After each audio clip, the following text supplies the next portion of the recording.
It is just past midnight on the night of August 19th, 2026, somewhere in the narrow black water between Oman and Iran.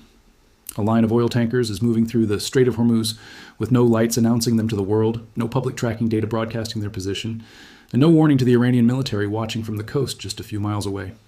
15 to 20 of these ships are doing this same run tonight, and they have been doing it almost every night for weeks. Nearly 10 million barrels of crude oil are flowing out of the Persian Gulf through this single stretch of water in a single day, and until 2 U.S. officials quietly told a reporter about it, almost nobody outside the Pentagon knew this corridor even existed. For 6 months, Iran had insisted it controlled the Strait of Hormuz. For 6 months, the world believed the most important oil choke point on the planet was effectively closed. And then, on August 19th, Axios revealed that the United States had spent weeks running tankers straight through Iran's blockade, right under its nose, using a hidden southern channel that hugs the coastline of Oman.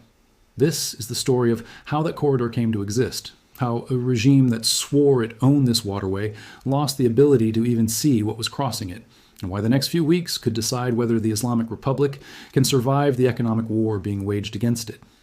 Picture the bridge of one of those tankers for a moment. The captain has cut the transponder that normally broadcasts his ship's position to the entire world. He is running a route he was briefed on only hours earlier, hugging a coastline that is not his destination, threading a gap between 2 hostile militaries that have each promised, publicly and repeatedly, to sink ships that cross them. Somewhere behind him, an escort he cannot see, and was never told the details of, is orbiting at altitude, watching for anything Iranian radar might throw at his ship in the dark. That is not a scene from a thriller. According to 2 U.S. officials who spoke to Axios, that has been an ordinary Tuesday night in the Strait of Hormuz for weeks now, repeated over and over, largely unreported, while the 2 governments most responsible for the danger kept issuing statements about a waterway that both insisted, in public, they controlled. To understand why a secret shipping lane in the Gulf matters this much, you have to go back to February 28th, 2026, the day the current war began. The United States and Israel launched a coordinated air campaign against Iran, striking military and government targets and killing Supreme Leader Ali Khamenei, along with a string of top Iranian officials in the opening days of the operation. Iran's response was to close the Strait of Hormuz to international shipping almost entirely, allowing through only vessels it judged friendly to the regime. That single decision detonated the global energy market. In an ordinary month, roughly 1/5 of the world's oil and a huge share of its liquefied natural gas passed through this 21-mile-wide channel between Iran and the Arabian Peninsula. Before the war, something like 130 ships a day made that crossing. When Iran shut the door, tankers backed up outside the strait by the dozen, insurance premiums for any ship willing to attempt the passage went into the stratosphere, and oil prices spiked toward levels not seen since the shock of 2022, with some estimates, during the worst of it, floating numbers as high as $350 a barrel. The United States tried to respond quickly, but the truth is, the Navy was not ready. In early March, American officials were candid that escorting commercial tankers through an active war zone laced with mines, fast attack boats, anti-ship missiles, and drones was not something that could be improvised overnight. Energy Secretary Chris Wright told the press that American forces were focused on dismantling Iran's offensive capability first, and that escorts would come relatively soon, but not yet. For weeks, that promise hung out there while ships burned. At least 17 merchant vessels were damaged in and around the strait during the opening stretch of the crisis, several of them abandoned by their crews, and by some counts more than a dozen seafarers were killed or went missing in these attacks. A Thai bulk carrier, the Mairi Nari, was hit and set ablaze near the strait in March. One of many vessels struck as Iran tried to make good on its threat to turn the waterway into what one former Iranian official chillingly called a massacre for anyone who tried to cross. Then came the second phase of the pressure campaign. On April 13th, 2026, the United States formally imposed a naval blockade of its own, this one aimed squarely at Iran, blocking vessels from entering or leaving Iranian ports as a way of choking off the regime's own oil trade in retaliation for the closure of the strait. Iran responded by seizing cargo ships of its own. What followed was months of a tense, grinding standoff, with both sides claiming to control a waterway that neither could fully secure. Iran kept insisting, week after week, that nothing moved through the strait without its permission. The United States kept insisting the strait was open. Commercial shipping data told a more complicated story, showing traffic crawling back only in fits and starts, hostage to whatever the security situation looked like on a given day. By the summer, the United States had shifted its approach from blunt force escort missions to something quieter, and, it turns out, considerably more effective. Throughout May and June, American and Allied air power carried out a sustained campaign against the infrastructure Iran actually needed to enforce its blockade of the strait, not just the boats and drones themselves, but the eyes and ears behind them. Coastal radar sites, command and control networks, anti-ship missile batteries, and the small boat units the Islamic Revolutionary Guard Corps relied on to threaten shipping. U.S. Central Command has said publicly that it targeted more than 60 IRGC small boats in and near the strait, specifically to strip away Iran's ability to track and intercept vessels. That detail turns out to be the hinge on which this entire story swings, because degrading what Iran could see, not just what Iran could shoot, is what eventually made a secret corridor possible in the first place. In parallel, the United States tightened the economic vice on Iran directly. On April 13th, alongside the start of the naval blockade, CENTCOM began systematically intercepting vessels tied to Iranian oil exports, and by mid-August, the tally had grown substantial. Dozens of commercial vessels redirected away from Iranian ports, several disabled outright, and a handful boarded to confirm they were complying with the blockade. Iran's own foreign ministry and its Gulf neighbors traded accusations over who was doing the real damage to shipping.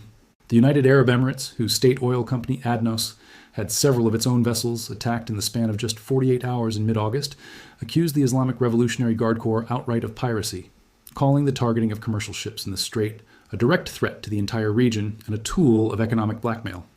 Emirati officials made clear the attacks would not deter them from continuing to move their oil. So that is the state of play heading into the second half of August. Iran publicly insisting it still holds the keys to the strait, the United States publicly insisting the strait is open, a punishing U.S. blockade squeezing Iranian exports from the other direction, and a shipping industry caught in the middle still afraid to send vessels through without a guarantee of protection. And then, on August 19th, Axios dropped the story that changed the picture entirely. Citing 2 U.S. officials directly involved in the operation, the report revealed that for the past several weeks, the American military had been quietly running a shipping corridor through the strait that almost nobody had been told about. The mechanics of it are almost elegant in their simplicity. Rather than trying to secure the entire 21-mile width of the strait, which had proven to be an impossible and enormously risky task, the operation focuses on a southern channel that runs close along the coastline of Oman, deliberately putting as much distance as possible between the tankers and the Iranian coast. Every night, 15 to 20 commercial vessels move through that channel in both directions. Loaded tankers heading out into the Arabian Sea with Gulf crude aboard, and empty tankers being walked back in so they can load up again at ports in the United Arab Emirates, Bahrain, and Kuwait before making the return trip. The numbers involved are staggering. Officials told Axios the corridor now moves roughly 10 million barrels of oil a day out of the Gulf, about half of pre-war volume, and on the busiest nights the total has reportedly spiked as high as 15 to 20 million barrels. That is not a trickle finding its way around a blockade. That is a substantial fraction of the world's energy supply moving through a war zone under the cover of darkness, and it helps explain something that had been quietly puzzling traders for weeks. Even with the shooting war still grinding on in the Gulf, oil prices have not stayed anywhere near the apocalyptic highs predicted when the crisis began. President Trump, asked about the price of oil in the same period, pointed out that predictions of prices as high as $350 a barrel never materialized, with crude instead trading in the mid-$80 range, a number this quiet corridor almost certainly helped produce. Separate reporting had already noted volume moving through the strait via covert routes creeping up beforehand, with earlier estimates in the 5 to 9 million barrel range before this newly reported corridor pushed the number meaningfully higher. It helps to put a number on what this war has already done to the price of oil before getting deeper into the corridor itself. Brent crude, the global benchmark, was trading around $66 a barrel just before the fighting started on February 28th. By March, with the strait effectively shut and tankers burning in the water, the price had rocketed as high as $119 a barrel. It fell back sharply after a ceasefire in April and again after the June Memorandum of Understanding, only to climb past $100 again in late July as tensions flared once more. As of the most recent trading session before this corridor story broke, Brent stood at just under $93 a barrel, still elevated, still reflecting real war risk, but nowhere near the doomsday numbers that were being floated when the strait first closed. That gap between what the market feared and what actually happened is, in large part, the story of ships quietly finding ways around the blockade, long before anyone had heard the words Southern Corridor. What makes the corridor work is not luck. It is the direct payoff of that earlier air campaign against Iran's coastal radar and surveillance network. According to the officials who described the operation, American strikes had degraded Iranian sensors so severely that Iran largely could not see the southern lane at all. This is worth sitting with for a second, because it reframes the entire narrative Iran has been selling its own population and the world for months. Iran's leverage in this war was never really about how many missiles or drones it had sitting in inventory.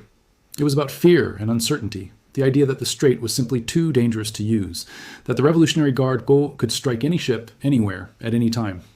Once American air power took out the radar dishes and the command centers that turned the threat into something real and trackable, the fear stopped matching reality.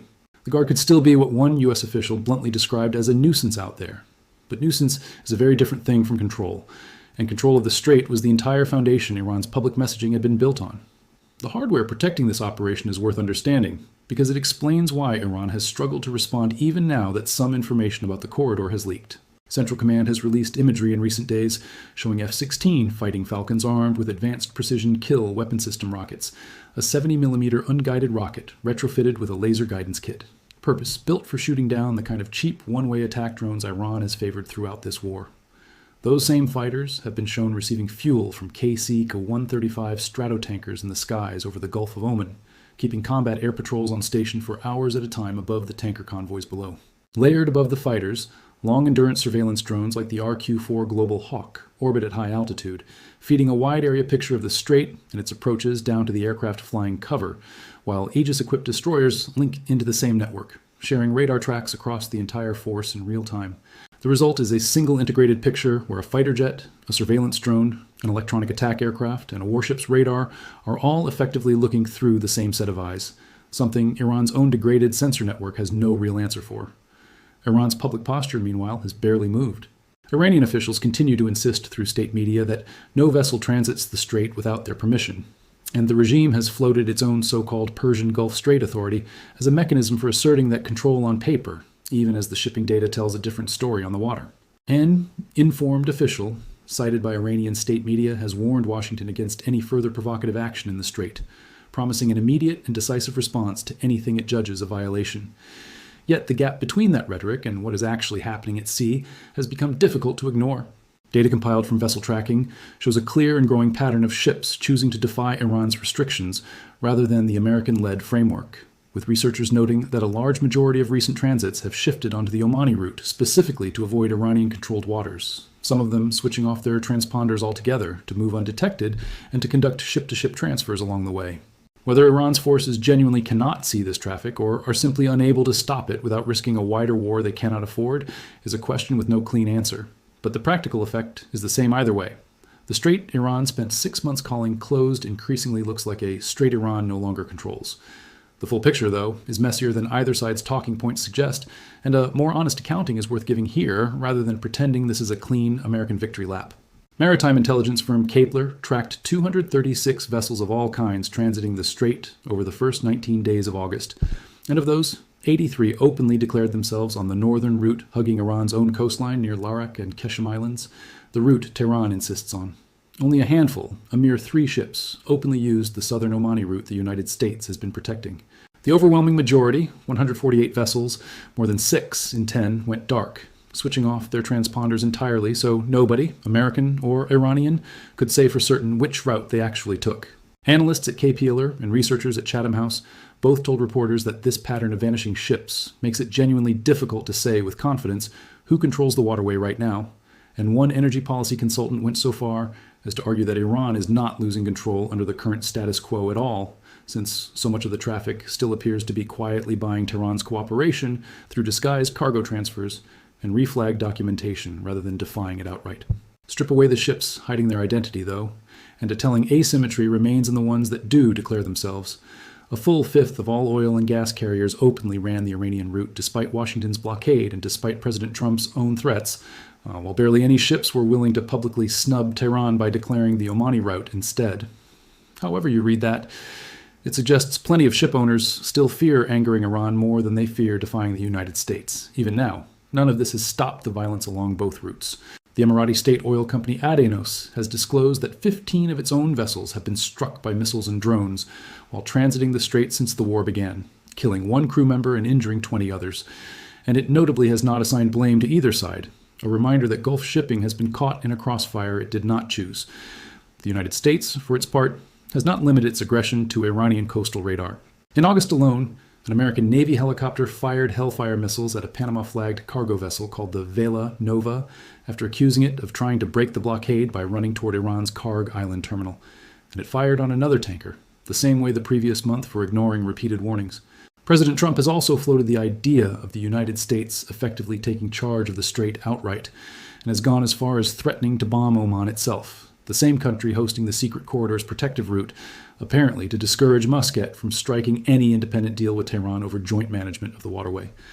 It is a reminder that even America's own closest partners in this operation are not immune from its pressure tactics. There have been costs and friction on both sides that complicate any tidy narrative of American success. Shipping through the strait, even along the protected corridor, remains far below pre-war norms, and the broader war between the United States, Israel, and Iran has not actually ended. A memorandum of understanding signed by Iran and the United States back in June was supposed to be a step toward winding the conflict down, but talks stalled soon after over-disagreements about implementation, and specifically over the terms of navigation through the strait itself, the very issue now being decided in practice by fighter jets and midnight convoys rather than by diplomats. Separate negotiations between Iran and Oman over formal navigation arrangements have continued without a breakthrough, and U.S. officials have not always spoken with one voice. In March, Energy Secretary Chris Wright briefly posted, then deleted, a claim that the military had already escorted a tanker through the strait, a claim the White House was forced to publicly walk back as false within hours, an early sign of just how sensitive and fast-moving the messaging around this operation has been from the start. Still, the core fact reported by Axios stands largely uncontested. A covert American-run corridor has been quietly moving a meaningful share of the world's oil through one of its most contested waterways for weeks, using a route Iran's own surveillance network has struggled to track. On the other side of the ledger, Iran's economic position keeps deteriorating. The blockade the United States imposed in April has been estimated by American officials to be costing Iran on the order of $500 million a day in lost trade, even as the regime seizes ships of its own in retaliation. Meanwhile, along the strait itself, Gulf allies keep absorbing hits meant to send a message to the United States. The wave of strikes on ADNOC vessels in mid-August, and the broader pattern of assaults on shipping tied to Gulf producers, all point to an Iranian leadership trying to demonstrate relevance in a fight where its actual tools for enforcing a blockade have visibly eroded. Zoom out, and the picture that emerges is one of a regime whose central leverage in this war has been quietly dismantled piece by piece, not through a single dramatic battle, but through a methodical campaign that stripped away Iran's ability to see and to strike before the first tanker ever ran the southern channel. The strait was never just a stretch of water, it was Iran's one real card. The threat that a nation with a fraction of America's military budget could still hold roughly a fifth of the planet's oil supply hostage, simply by controlling the narrowest point on the map, blind that country's radar, destroy its coastal command posts, and quietly route traffic around the parts of the strait it can still reach, and that leverage starts to look theoretical. That is the situation Iran finds itself in today, publicly claiming a level of control over the Strait of Hormuz that its own instruments cannot verify, while 10 million barrels a day, and on the best nights considerably more, move past its coastline in the dark. What happens next comes down to two open questions nobody, including the people running this operation, can answer with total confidence yet. The first is whether Iran's degraded surveillance is a temporary setback it can rebuild from, or a more lasting collapse of its ability to project power in its own backyard.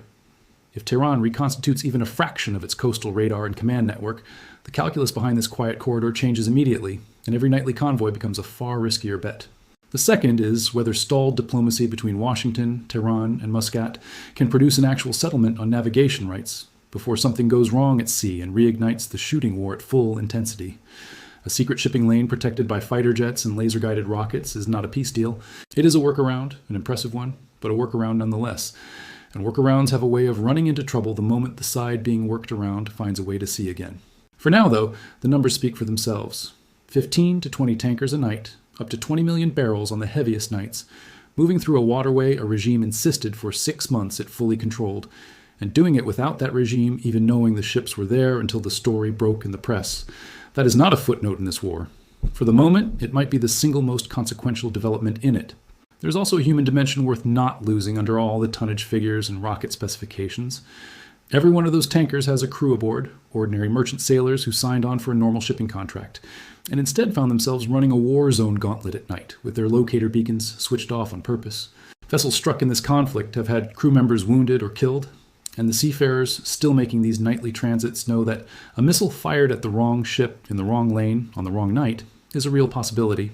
That risk is why war risk insurance premiums on this route spiked so sharply after February, and why any shipping company still willing to send a vessel through it says something about how much profit remains on the table for those willing to gamble on it. It is also worth asking what this looks like from Tehran's side of the coastline, because a regime cannot indefinitely tell its own population it controls a waterway, while international outlets publish confirmation that a fifth of the traffic through it moves in ways its own military cannot verify. Iran's economy has been under blockade since April 13th. Its coastal command infrastructure has been repeatedly struck since spring. The naval officer overseeing its Strait blockade was assassinated earlier in the war. And now the world is being told American oil convoys have run past its coastline for 2 months without a single interception. Whether that produces a genuine crisis of legitimacy inside Iran, forces real concessions in the stalled negotiations with Washington and Muscat, or simply hardens the regime's rhetoric while it searches for a way to rebuild its radar coverage, is the question that will define whatever comes next in this war. What is no longer really in dispute is the core fact this whole story started with. For weeks, a covert American shipping lane has been moving a meaningful share of the world's oil straight past a regime that spent 6 months insisting nothing could cross that water without its permission. And the world only found out about it because 2 officials decided to talk. In a war fought as much over perception and leverage as over territory, that alone may turn out to matter more than any single airstrike.